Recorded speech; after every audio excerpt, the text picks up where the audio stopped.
Bismillahirrahmanirrahim. Assalamualaikum warahmatullahi wabarakatuh. Alhamdulillahi rabbil alamin. Wabihi nasta'inu ala umuri dunia wad din. Wassalawatu wassalamu ala ashrafil anbiya'i wal mursalin. Nabiyyina Muhammadin wa ala alihi wa ashabihi wa man sara ala nahjihi ila yaumiddin. Amma ba'd. Sahabat Salam TV dimanapun Anda berada, kita kembali lagi di segmen Sirah Nabawiyah kali ini.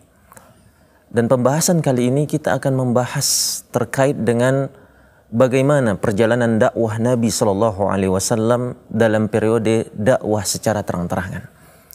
Karena pada episode sebelumnya kita sudah membahas bagaimana ketika Nabi Shallallahu Alaihi Wasallam memproklamirkan dakwah ini secara terang-terangan, mengajak manusia secara langsung di hadapan pembesar-pembesar orang-orang Quraisy, di majelis-majelis mereka, di tempat-tempat umum yang biasa mereka berkumpul. Dan ini menimbulkan satu gejolak di tengah masyarakat pada saat itu. Menimbulkan satu hal, membuat mereka terperanjat. Karena apa? Karena pada saat itu Nabi kita Shallallahu Alaihi Wasallam mengingatkan mereka akan esensi kehidupan seorang Muslim. Satu tujuan hidup dari seluruh umat manusia, yaitu untuk mentauhidkan Allah Subhanahu wa taala. Wa ma khalaqtul jinna wal insa illa liya'budun. Tidak aku ciptakan jin dan manusia kecuali untuk menyembahku. Dan untuk tujuan inilah kita diciptakan, dan untuk tujuan mentauhidkan Allah lah Rasulullah diutus ke atas permukaan bumi. Dan ini menimbulkan satu gejolak di tengah masyarakat Quraisy pada saat itu. Menimbulkan satu polemik, permasalahan, bahkan sampai pada konfrontasi. Maka pada pembahasan ini kita akan membahas bagaimana respon mereka terhadap dakwah Nabi Shallallahu Alaihi Wasallam. Akankah mereka merespon dengan tindakan kekerasan, ujaran kebencian, fitnah, dan lain sebagainya? Pada segmen ini kita akan mengulas metode-metode yang digunakan oleh orang-orang Quraisy untuk menghalangi dakwah Nabi kita, Nabi Muhammad Sallallahu Alaihi Wasallam. Ma'asyiral muslimin dimanapun Anda berada, sesuatu yang sudah menjadi sunnatullah, satu ketetapan yang pasti dari Allah Subhanahu Wa Taala. Siapapun yang mendakwahkan dakwah tauhid, yang mengajak manusia untuk memurnikan ibadah mereka kepada Allah Subhanahu Wa Taala, meninggalkan segala bentuk kesyirikan, baik yang zahir ataupun yang batin, yang tampak ataupun yang tersembunyi, maka tidak lain sang penyeru itu akan mendapatkan satu perlakuan yang keras dari masyarakat. Dan ini sudah diprediksi jauh-jauh hari. Bahkan Waraqah bin Naufal menyebutkan juga di awal ketika wahyu sampai datang kepada Nabi kita, Nabi Muhammad SAW. Apa kata Waraqah? Aduhai kiranya tubuhku masih kuat, tubuhku masih bisa untuk menopang badanku, maka aku akan menolongmu dengan pertolongan yang penuh, wahai Muhammad, ketika kaummu mengusirmu dari negerimu. Dan ini satu hal yang menjadi sunnatullah.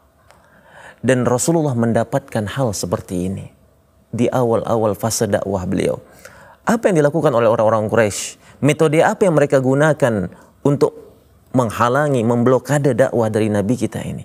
Yang pertama, mereka memakai metode menyindir, menghina, mengejek, mendustakan dan menertawakan dakwah Nabi Muhammad Sallallahu Alaihi Wasallam. Ini target utama mereka adalah untuk membuat Nabi kita down terlebih dahulu, untuk membuat Nabi kita hancur moralnya. Gitu. Jadi mereka memberikan satu hukuman sosial dengan ejekan, dengan hinaan, pengucilan, pendustaan dan lain sebagainya. Dan Allah sebutkan di dalam Al-Quran bagaimana sikap yang dihadapi Nabi kita terkait dengan perlakuan orang-orang Quraisy.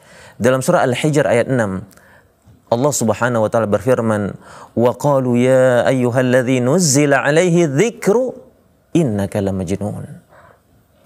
Wahai orang yang mengklaim bahwasanya engkau diturunkan Alkitab kepadamu, yang diturunkan peringatan kepadamu, sungguh kau itu adalah seorang yang gila. Artinya apa? Kau tidak diturunkan apa-apa dari wahyu, akan tapi kau sudah kena penyakit gila. Kau gila. Ini satu ungkapan yang kontradiktif. Perkataan yang bertolak belakang dengan sikap mereka sebelumnya. 40 tahun Rasulullah hidup bersama mereka. Mereka elu-elukan, mereka banggakan, dan mereka idolakan, dan sangat mereka agungkan. Sampai mereka beri dia gelar Al-Amin. Akan tapi ketika Nabi mendakwahkan dakwah tauhid, semua itu berubah dengan cercaan, cacian, dan hujatan dari orang-orang Quraisy pada saat itu. Inilah cobaan di dalam berdakwah. Tidak ada dakwah yang mulus, yang terus adem ayem tanpa ada gangguan apa-apa. Kecuali seorang pendai, seorang pendakwah mengikuti selera mad'unya. Kalau kita mengikuti selera jamaah, kita mengikuti selera masyarakat, kita mengikuti apa yang dianggap masyarakat yang enak, maka mungkin tidak akan kita dapatkan penolakan. Akan tapi orang yang berjalan berdasarkan koridor sirah nabawiyah di dalam dakwah, metode dan dakwah yang diaplikasikan Nabi SAW dalam hidupnya, dan sudah barang tentu akan mendapatkan sebagaimana apa yang didapatkan Nabi SAW. Akan tetapi perubahan ke depannya lebih nyata. Perubahan ke depannya lebih pasti akan didapatkan oleh pendakwah terkait dengan dakwahnya yang meniru dan mencontoh metode Rasulullah SAW. Selanjutnya Allah sebutkan juga, wa ajibu an ja'ahum mundzirum minhum wa qala al-kafiruna hadza sahirun kadzdzab. Mereka katakan dan mereka heran karena mereka kedatangan seorang pemberi peringatan ataupun rasul dari kalangan mereka. Dan orang-orang kafir berkata, ini adalah seorang ahli sihir yang banyak berdusta. Ahli sihir yang banyak berdusta. Padahal mereka mengetahui bagaimana tipikal seorang penyihir. Apa yang diucapkannya dari perkataan yang tidak jelas. Jampi-jampi yang dilantunkannya melalui lisannya. Sementara Al-Quran mereka dengarkan dengan bahasa mereka sendiri. Mereka pahami dengan dialek bahasa mereka sendiri. Akan tetapi ketika hati telah tertutup dengan kegelapan, maka tidak ada sarana kecuali untuk mendustakan Nabi Muhammad SAW. Dan selanjutnya metode yang mereka gunakan yang kedua untuk menghalangi dakwah Nabi SAW, mencemarkan citra ajaran-ajaran yang dibawanya, memberikan stigma buruk, stigma negatif terhadap dakwah Nabi SAW. Seakan-akan Nabi SAW datang tidak membawa petunjuk, akan tapi datang untuk memporak-porandakan susunan tatanan kehidupan masyarakat. Isu radikalisme itu mereka ucapkan dulu. Radikal, pemecah belah persatuan, pengadu domba, perusak dan lain sebagainya. Mereka sematkan di dalam dakwah Nabi SAW agar demi tujuan orang-orang lari dari dakwah ini. Dan Nabi Muhammad dijadikan sasaran terkait dengan pergejolakan yang ada pada saat itu. Ini yang mereka inginkan. Sampai mereka menyematkan dakwah Nabi SAW adalah satu dongeng semata. Hayalan-hayalan yang dihayalkan oleh Nabi kita, Nabi Muhammad SAW. Wal'iyadzubillah. Allah Subhanahu wa Ta'ala berfirman terkait dengan sikap mereka yang menyematkan stigma negatif terhadap dakwah Nabi ini, mencitrakan dengan citra yang buruk terhadap dakwah Nabi. Allah Subhanahu wa Ta'ala berfirman, wa qalu asatirul awwalin iktatabaha fahiya tumla alaihi bukratan wa asila. Allah katakan terkait dengan perkataan tuduhan mereka kepada Nabi Muhammad SAW. Al-Quran ini adalah dongengan-dongengan ataupun hayalan-hayalan, cerita-cerita dongeng dari orang-orang terdahulu yang dimintanya supaya dituliskan, maka dibacakanlah dongengan itu kepadanya setiap pagi dan petang. Al-Quran dianggap sebagai dongeng. Al-Quran dianggap sebagai khayalan. Artinya, ada sebagian tokoh-tokoh filsafat pun mengatakan hal seperti ini. Dan ini ditolak langsung oleh Allah Subhanahu wa taala dalam Al-Qur'anul Karim. Bahwasannya ini bukanlah dongengan. Duhai kiranya mereka mau untuk duduk sejenak, memikirkan sedikit saja dari perkataan Allah di dalam Al-Quran, maka niscaya mereka akan mendapatkan petunjuk yang nyata. Karena sejatinya Al-Quran sesuatu nilai yang universal, yang bisa diterapkan di setiap waktu dan di setiap masa, di setiap zaman dan di setiap tempat. Akan tetapi ketika hati tertutup, maka tidak ada girah dan semangat untuk menggali hal-hal tersebut. Dan selanjutnya mereka katakan juga, in hadza illa ifkun iftarah wa a'anahu alaihi qaumun akharun. Mereka katakan Al-Quran ini tidak lain hanyalah kebohongan yang diada-adakan. Yang diada-adakan Muhammad dan dia dibantu oleh kaum yang lain. Artinya gini dia, kalau seandainya saja mereka objektif untuk berpikir, objektif untuk menilai, Al-Quran ada dibacakan kepada mereka, nilai secara logika mereka. Karena tidak ada masalah untuk melogikan itu, untuk memakai akal, untuk memahami itu. Karena fungsi dari akal untuk memahami. Yang Allah katakan dalam Al-Quran, Qul innama unzirukum biwahidah an taqumu lillahi masna wa furada thumma tatafakkaru. Aku berikan kepada kalian satu peringatan. Untuk kalian duduk sendiri ataupun berjamaah, kemudian kalian memikirkan apa yang diturunkan kepada kalian. Seperti itu. Apa esensi dari ajaran, ajakan yang diserukan oleh Nabi Muhammad SAW? Tapi mereka lebih mengutamakan sentimen, mengedepankan fanatisme. Pokoknya kalau yang dari Muhammad maka itu sesat dan batil. Padahal esensi ajakan itu adalah ajakan yang tidak bertentangan sama sekali dengan nilai-nilai kemanusiaan, dengan nilai-nilai kemasyarakatan, dengan nilai-nilai yang menjunjung tinggi akhlakul karimah di sana.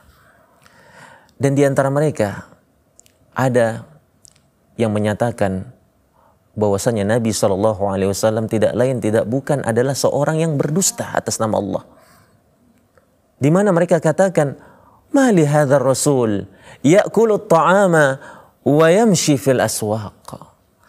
Bagaimana mungkin Rasul Muhammad ini seorang Rasul, sementara dia makan makanan seperti makanan kita dan berjalan-jalan di pasar. Artinya mereka menafikan kalau Rasul itu sudah pastilah nggak perlu dia cari duit, nggak perlu dia lagi untuk apa, berusaha, berupaya jalan di pasar, mencari, mengais rezeki dan lain sebagainya. Bahkan mereka katakan, kenapa tidak diturunkan malaikat kepadanya?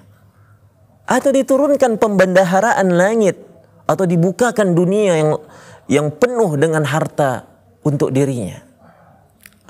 Jadi mereka menafikan keberadaan eksistensi seorang Rasul di tengah masyarakat yang hidup pada saat itu. Menafikan Allah mengutus seorang Rasul dari kalangan manusia.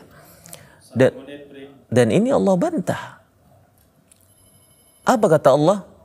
Kalau seandainya saja, lau kana fil ardi malaikatun yamshun, kalau seandainya di atas bumi ini ada malaikat yang berjalan, kami akan utus juga malaikat untuk mereka.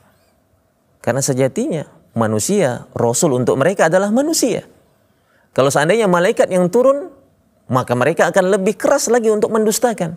Dengan mengatakan, engkau punya syahwat, wahai kami punya syahwat, engkau tidak punya syahwat malaikat. Disinilah batilnya tuduhan-tuduhan yang mereka alamatkan kepada Nabi kita, Nabi Muhammad SAW.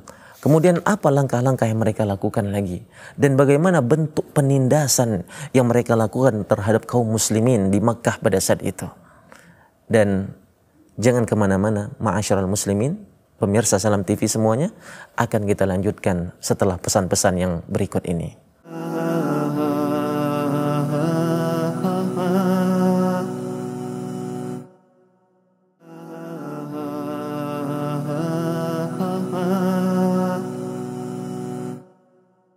Bismillahirrahmanirrahim. Alhamdulillah wassalatu wassalamu ala Rasulillah alladzi la nabiyya ba'dah, amma ba'd.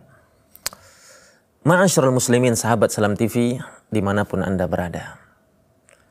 Dan di antara metode yang dipakai oleh orang-orang Quraisy untuk memblokade dakwah Nabi SAW adalah dengan menghalang-halangi orang-orang untuk mendengarkan Al-Quranul Karim. Dan disebutkan dalam sirah Nabawiyah, salah seorang di antara kafir Quraisy pada saat itu bernama An-Nadhr bin Al-Harith. Ketika dakwah Nabi muncul dan Nabi membacakan Al-Quranul Karim di hadapan mereka, dan mereka menganggap ini satu hal yang harus kita tandingi, cerita-cerita tentang umat terdahulu dan lain sebagainya, maka An-Nadhr bin Al-Harith melakukan perjalanan ke wilayah Persia pada saat itu, bertalaki dengan pemuka-pemuka agama dan orang-orang di Persia untuk mendengarkan cerita-cerita raja Persia dan kesatria-kesatria mereka. Kemudian dia pulang ke Makkah. Ketika Rasulullah ingin membacakan Al-Quran kepada umatnya, membacakan Al-Quran di hadapan orang-orang Quraisy, mendakwahkan mereka, datang An-Nadhr bin Harith mencoba untuk menandingi Nabi SAW dengan menghalangi manusia. Jangan dengarkan Muhammad. Aku punya kisah yang lebih spektakuler daripada punyanya Muhammad. Dengarkan aku. Ini kisah Raja Persia, kisah Rustum dan lain sebagainya. Dan sampai pada taraf An-Nadhr bin Al-Harith membeli seorang budak perempuan yang pandai menyanyi, yang sangat memikat dari sisi daya tarik suaranya. Dan kemudian setiap ada orang yang berkeinginan didengarnya, ada orang yang tertarik dengan Islam, langsung yang dipanggilnya orang tersebut dan diberinya kesenangan, nyanyian dan godaan-godaan dunia lainnya agar orang tidak jadi dalam memeluk agama Islam. Dan inilah yang mereka lakukan pada saat itu. Dan bahkan tindak penghalangan terhadap dakwah ini sampai kepada taraf penyiksaan terhadap fisik-fisik dari sahabat-sahabat Nabi SAW. Menyiksa para hamba sahaya, orang-orang lemah dari kalangan mereka yang masuk Islam pada saat itu. Di antaranya Bilal bin Rabah. Dia disiksa oleh Tuhannya Al-Walid ibn Al-Mughirah dengan siksaan yang luar biasa. Sampai-sampai Bilal bin Rabah dijemur di salah satu wilayah padang pasir yang dipenuhi dengan kerikil-kerikil. Sebagaimana kita ketahui, Makkah dalam kondisi panasnya, derajat suhu bisa sampai tembus 40 sampai 50 derajat Celcius pada saat itu. Ditidurkan Bilal bin Rabah di tengah kerikil-kerikil yang panas, dan kemudian diambil batu yang besar ditimpakan ke badannya. Sementara dia dipaksa untuk murtad dari agamanya. Dan dia pun berkata, Ahad, Ahad, Ahad, Ahad. Suatu perkataan yang dibenci oleh orang-orang Quraisy. Satu klaim ilahiyah, satu bentuk pernyataan tidak ada Tuhan selain Allah. Tidak ada sesembahan yang hak disembah kecuali Allah Subhanahu wa ta'ala. Ahad, Ahad, Ahad, Ahad. Semakin keras beliau disiksa. Semakin disebutnya kata tersebut, semakin keras penyiksaan tersebut didapatkannya. Dan di antaranya keluarga Ammar bin Yasir. Ammar bin Yasir dengan ayahnya Yasir dan ibunya bernama Sumayyah. Mereka ini adalah budak milik dari Bani Makhzum. Bani Makhzum ini adalah suatu klan di antara klan-klan Quraisy atau suku-suku Quraisy yang ada, yang di dalamnya terdapat Abu Jahal. Pemimpin mereka adalah Abu Jahal pada saat itu. Maka Abu Jahal mengambil peran untuk menyiksa keluarga Ammar bin Yasir. Bahkan sampai taraf Abu Jahal memaksakan kemurtadan untuk mereka. Namun mereka makin kukuh, semakin kuat dalam beragama. Tidak goyah keimanannya dalam pecutan cambuk, dalam pukulan-pukulan tombak dan lain sebagainya. Tidak meruntuhkan sedikit pun keimanan mereka di dalam dada. Inilah keimanan ketika telah sampai ke relung hati yang paling dalam. Maka hujan badai segala bentuk siksaan tak ada yang mampu untuk menggoyahkannya. Inilah keimanan para sahabat-sahabat Nabi Sallallahu Alaihi Wasallam. Sampai Abu Jahal pun mengancamkan kepada Sumayyah satu tombak yang runcing, yang siap dihunuskannya ke arah perut Sumayyah pada saat itu. Dan memaksa Sumayyah, ibu Ammar bin Yasir, untuk murtad dari agamanya. Namun dia enggan dan tidak ingin sama sekali berpaling dari agama Nabi Muhammad Sallallahu Alaihi Wasallam. Lantas Abu Jahal pun menikamkan lembing tersebut ke arah perut Sumayyah dan membuat dia tewas. Dan jadilah Sumayyah wanita pertama yang syahid di dalam Islam.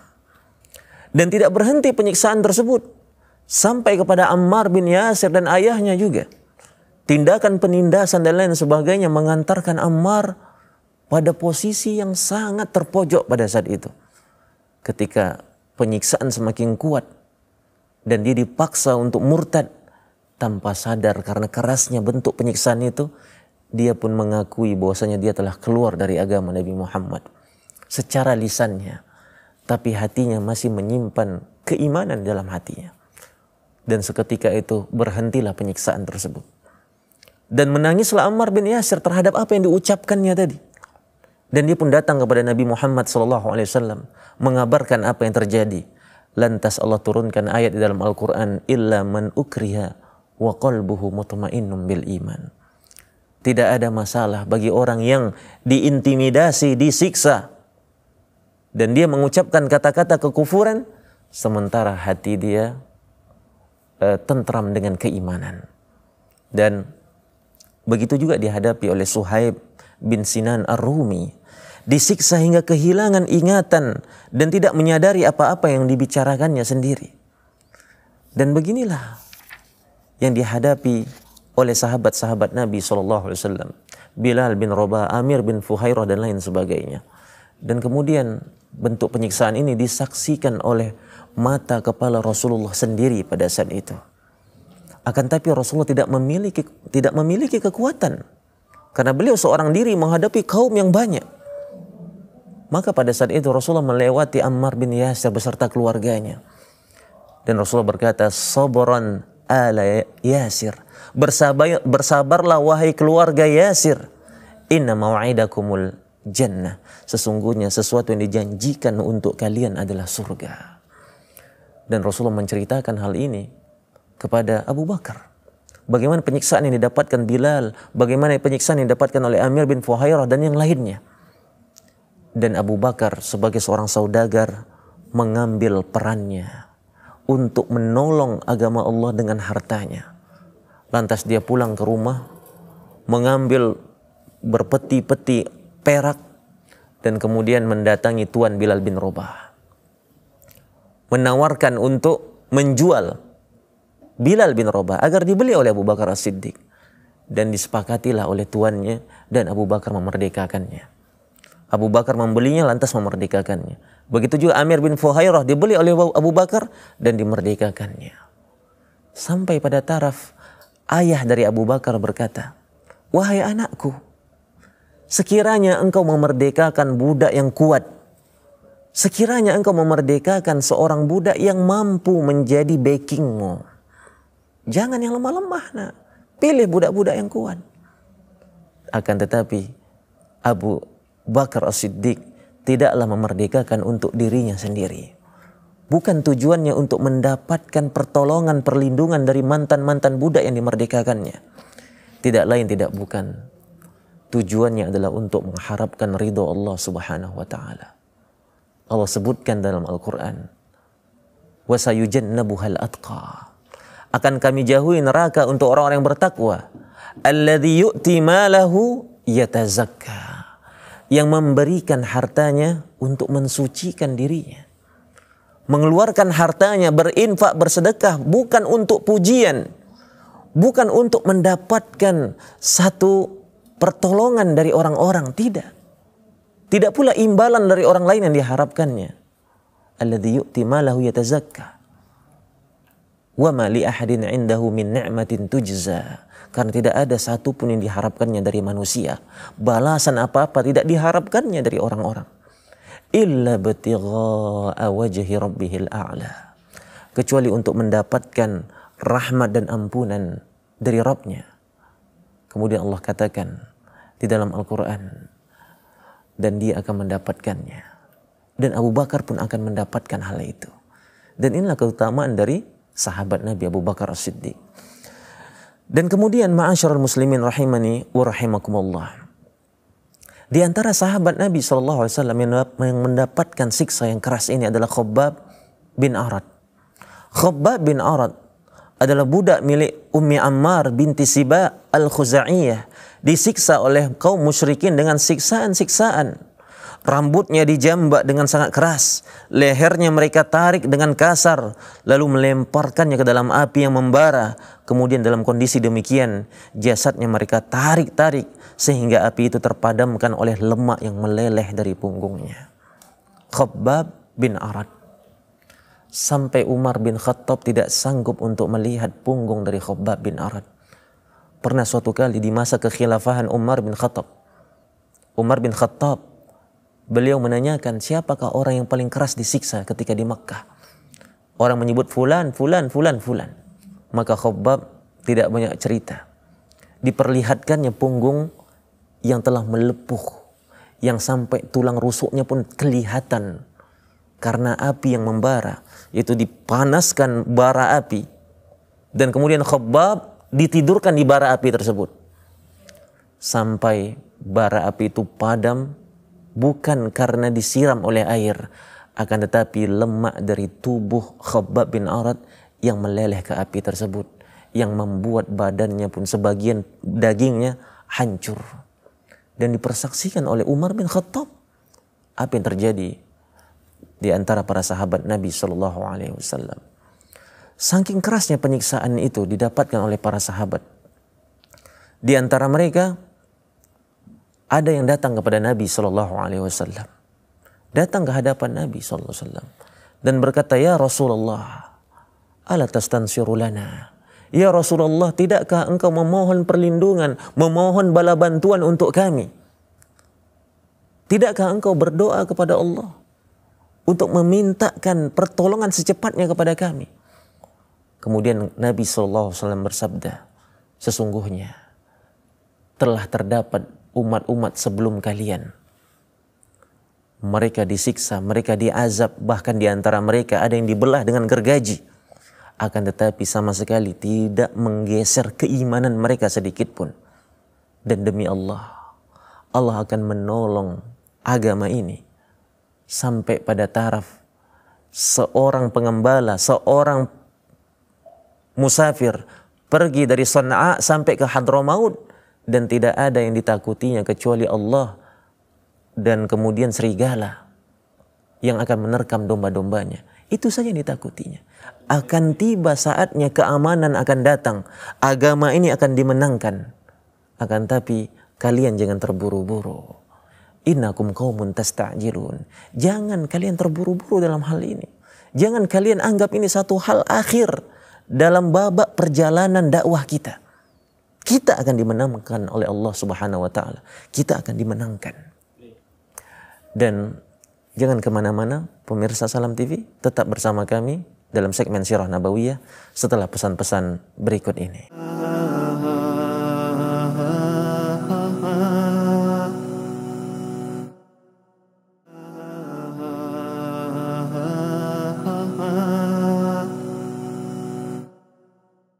Bismillahirrahmanirrahim. Alhamdulillah wassalatu wassalamu ala Rasulillah alladzi la nabiyya ba'da amma ba'du. Sahabat Salam TV dimanapun Anda berada. Itu yang dihadapi dan didapatkan oleh sahabat-sahabat Nabi berupa penyiksaan, penindasan, penganiayaan. Bahkan di antara mereka ada yang dibunuh karena mereka beriman kepada Allah Subhanahu wa Ta'ala. Lantas bagaimana sikap orang-orang Quraisy terhadap Nabi SAW? Apa yang mereka lakukan terhadap Nabi? Apakah mereka menyiksa Nabi secara fisik? Apakah mereka berani untuk menyakiti raga dari Nabi kita Muhammad SAW pada saat itu? Maka jawabannya tidak. Sama sekali mereka tidak berani untuk mengganggu Nabi SAW. Sama sekali mereka tidak mampu menyakiti Nabi Muhammad SAW. Karena apa? Pertama, karena Nabi Shallallahu Alaihi Wasallam dilindungi oleh keluarga besarnya Bani Hashim. Nabi dilindungi keluarga besarnya Bani Hashim. Dan terlebih lagi, pamannya Abu Talib menjadi orang di garda terdepan dalam membacking dakwah Nabi Shallallahu Alaihi Wasallam, walaupun saat itu dia berada dalam kesyirikan. Dan orang-orang Quraisy merasa jengah dengan dakwah Nabi Shallallahu Alaihi Wasallam. Dan mereka terganggu dengan keberadaan dakwah Islam pada saat itu. Karena dakwah ini sedikit demi sedikit menggerus eksistensi mereka. Dakwah ini sedikit demi sedikit menghilangkan pengaruh mereka. Dan ini salah satu di antara faktor kenapa orang menolak dakwah. Yaitu ambisi duniawi yang besar. Menutup mata, menutup hati untuk melihat esensi dari dakwah itu sendiri. Mereka tidak ingin kehilangan jabatan. Mereka tidak ingin kehilangan pengaruh. Dan mereka tidak ingin kehilangan kepemimpinan mereka di tengah orang-orang Arab pada saat itu. Dan keberadaan Nabi satu ancaman yang ada pada tujuan-tujuan mereka yang telah kita sebutkan tadi. Lantas mereka pun mendatangi Abu Talib. Melobi Abu Talib agar kiranya menghentikan dakwah Nabi SAW. Dan kali pertama kedatangan mereka, Abu Talib pun menolak mereka dengan halus. Abu Talib menolak mereka dengan halus.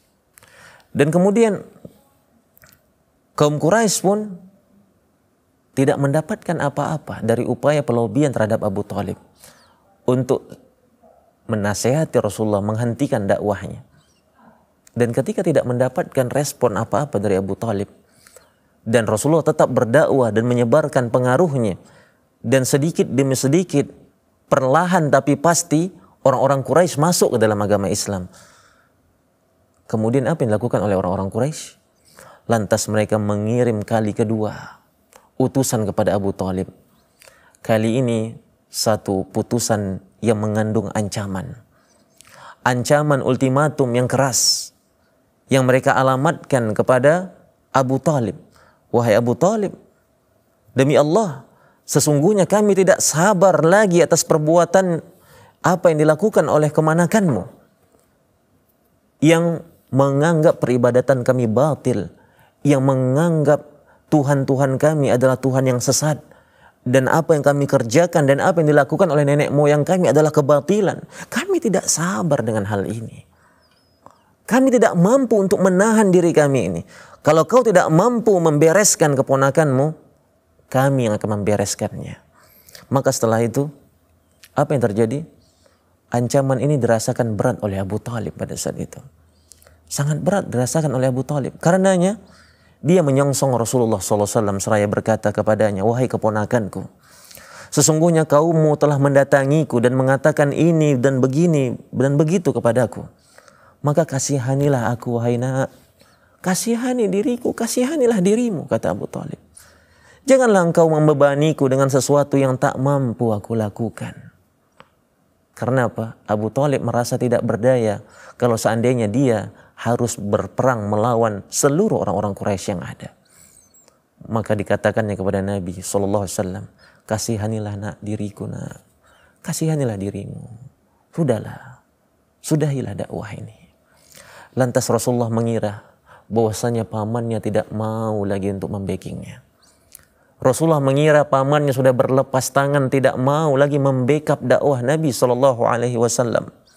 Maka Nabi berkata kepada pamannya, wahai pamanku, wahai paman, demi Allah, andai kata mereka meletakkan matahari di tangan kananku dan bulan di tangan kiriku agar aku meninggalkan urusan ini, niscaya aku tidak akan meninggalkannya hingga Allah memenangkannya atau aku binasa karenanya. Satu tekad dari Nabi SAW. Selamanya aku akan tetap, wahai paman. Ada backinganmu atau tidak ada backinganmu, selamanya aku akan tegar di atas dakwah ini. Walaupun kiranya matahari di tangan kananku dibebankan kepada tangan kananku dan rembulan di tangan kiriku, dan aku diperintahkan untuk meninggalkan dakwah ini, niscaya tidak akan pernah aku tinggalkan, wahai paman, sampai aku dimenangkan Allah dari dakwah ini atau aku mati karenanya. Maka berlalulah Rasulullah SAW sementara air mata membasahi pipinya pada saat itu. Dan pergilah dia meninggalkan paman yang dicintainya ini. Lantas Abu Talib melihat kesungguhan dari keponakannya. Abu Talib melihat bagaimana tekad yang besar dan keyakinan yang kuat dari Nabi SAW adalah ini merupakan kebenaran yang harus untuk diperjuangkannya. Maka Abu Talib berkata kepada kemanakannya ini, demi Allah, wahai anakku, pergilah wahai keponakanku, katakanlah apa yang ingin kau katakan, perbuatlah apa yang ingin kau lakukan. Demi Allah, sekali-kali aku tidak akan pernah menyerahkanmu kepada siapapun. Silakan kau berdakwah nak, lanjutkan nak. Paman jadi backingmu, tak akan ada yang mampu menyakitimu selama paman hidup. Ini yang dilakukan oleh Abu Talib. Dan kita akan membahas nanti bagaimana sejarah yang menyedihkan terkait dengan akhir kehidupan dari Abu Talib dan pertolongan dakwah yang diberikannya kepada Nabi Muhammad sallallahu alaihi wasallam. Dan kaum Quraisy pada saat itu pun tidak mendapatkan hasil apa-apa. Setelah mereka memberikan intimidasi ancaman kepada Abu Talib, dan hal itu belum juga bisa menghalangi ataupun menghentikan dakwah Nabi SAW. Maka kali ketiga mereka datang lagi. Dan kali ini mereka datang dengan pembesar-pembesar mereka. Di antaranya ada Abu Jahal, ada Al-Mut'im bin Adi, ada Naufal bin Abdul Manaf, dan lain sebagainya dari pembesar-pembesar Quraisy. Para senior-senior pemimpin suku Quraisy pada saat itu. Lantas mereka ingin merembuk. Mereka ingin bermusyawarah. Maka pada saat itu Abu Talib bersama Rasulullah SAW berada dalam majelis itu. Dan kemudian Al-Mut'im bin Adi bin Naufal bin Abdul Manaf berkata, demi Allah wahai Abu Talib, kaummu telah berbuat adil terhadapmu dan berupaya untuk membebaskanmu dari hal yang tidak engkau sukai. Jadi apa sebabnya aku lihat engkau tidak mau menerima sesuatu pun dari tawaran mereka? Karena pada saat itu orang-orang Quraisy menawarkan, wahai Abu Talib, ini ada pemuda yang tampan, pemuda yang pintar, pemuda yang pemberani di antara pemuda-pemuda Quraisy. Ambil pemuda ini dan serahkan kemanakanmu pada kami. Artinya kalau kau suka dengan anak muda, untuk merawat anak muda, udah ini, kami berikan ganti untuk kemanakanmu. Serahkan kemanakanmu pada kami. Biar kami selesaikan dia. Kami binasakan dia. Suatu ancaman pembunuhan yang luar biasa. Mengancam seseorang di depan pamannya. Ini satu hal menantang. Dan Abu Talib saat itu merasa tertantang dengan apa yang dikatakan oleh Mut'im bin Adi. Lantas Abu Talib pun berkata, demi Allah, bagaimana mungkin kalian berikan pilihan untuk menyerahkan anakku, menyerahkan kemanakanku kepada kalian untuk kalian bunuh, dan kalian berikan anak orang lain untuk kurawat. Apa keadilan yang kalian inginkan dari sini? Tidak ada. Sama sekali ini bukanlah pilihan yang bagus. Dan pada saat itu Abu Talib menolak mentah-mentah apa yang ditawarkan oleh pemuka-pemuka Quraisy pada saat itu.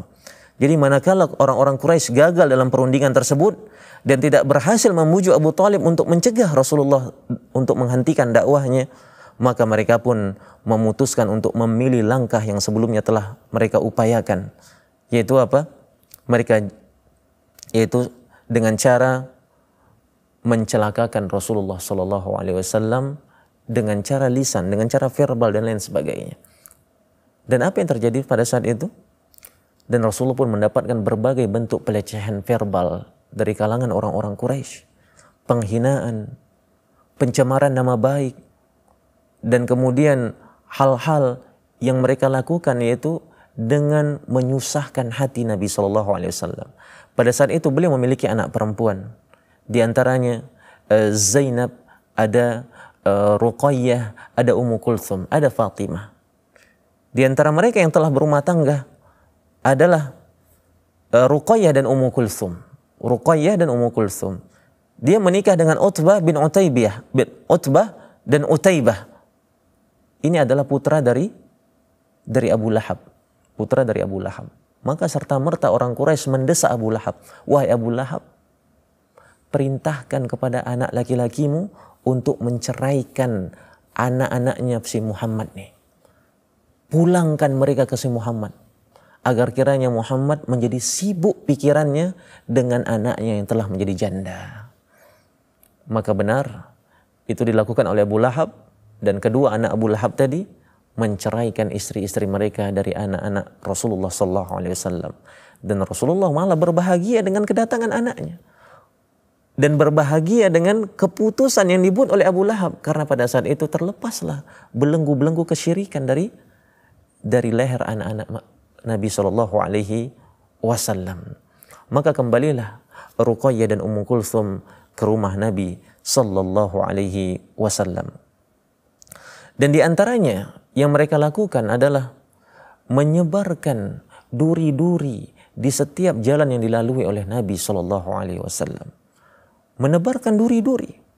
Sampai di antara mereka adalah istri Abu Lahab, Ummu Jamil binti Harb bin Umayyah.